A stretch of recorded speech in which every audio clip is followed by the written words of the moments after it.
I don't think there is a plan possible in the sense that you talk about it now, that will have a script for this transition. You cannot plan and make this transition happen in a certain way. That's what this transition science is all about here at Erasmus. People like Derk, Loorbach, Rotmans have been working on it from also the beginning of the century. But if there is an approach that could be more successful than what we're seeing now, it's an approach whereby we create these different arenas or tables, or give them a name, where our national government, our local governments, our universities, our HBO-opleidingen with industry and locally consumers, citizens, where they get into a process of making that change happen. That's precisely what was envisaged in the plan of 2004 and what was abandoned shortly after. We had the task force energy transition, but that became, within less than a couple of years, it became an industry working group aimed at getting policy consistency from the government and at getting subsidies. But it's not the kind of transition lab or transition arena that you would need. In general, people would think of three types of groups coming either from government, business, or civil society. What we try to understand and also experiment with in transition governance is how do you create networks across these different entities.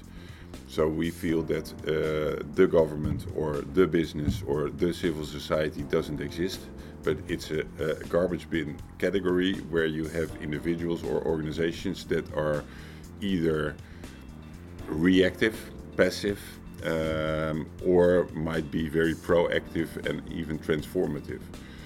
So achieving energy transition is something that needs to happen in specific contexts, to be a collaborative effort. It needs to be, or it has to be an experimental process, because we might have technologies and ideas on business models, but they need to be developed as we go along. So there is no one solution that is there. So what we see, it needs to come from a business logic. So there needs to be an entrepreneurial attitude to make it economically viable. What we also need is the sustainability principles and the social support and legitimacy to be able to call an energy supply sustainable. So you need public engagement. So you need some kind of cooperative or citizen or civil society kind of engagement. And we need to organize it, so it can't all happen from the market or from citizens. You need some kind of structuration or collective rules or guidance, and that's coming from government. The logic that we advocate is try to find people that are already working on it, try to connect them, and try to develop a more experimental and transformative way of moving forward. It is captured in the NECs. It's captured in the Climate Action Plan. So it is a national effort. But of course, it is beyond national, because climate change, energy transition isn't something we can limit to one country. But also on the level of a nation, it is important to have that enlivening narrative about energy transition for the future and what it means.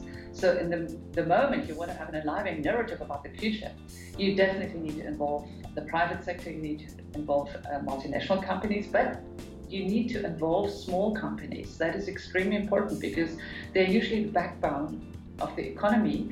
And if they have spaces for innovation, if they have support for innovation, incentive systems, etc., then they will actually get things going that even kind of big companies would slow down. So it is important that the private sector is on board at all levels of the private sector. It is important that the government is on board, which is taking place already through the Paris Agreement, but I do think more can be done so that there are really emotionally compelling goals that people are passionate about the change, and that there is also a support for self-organization around energy transition. And that means that you need the citizens on board.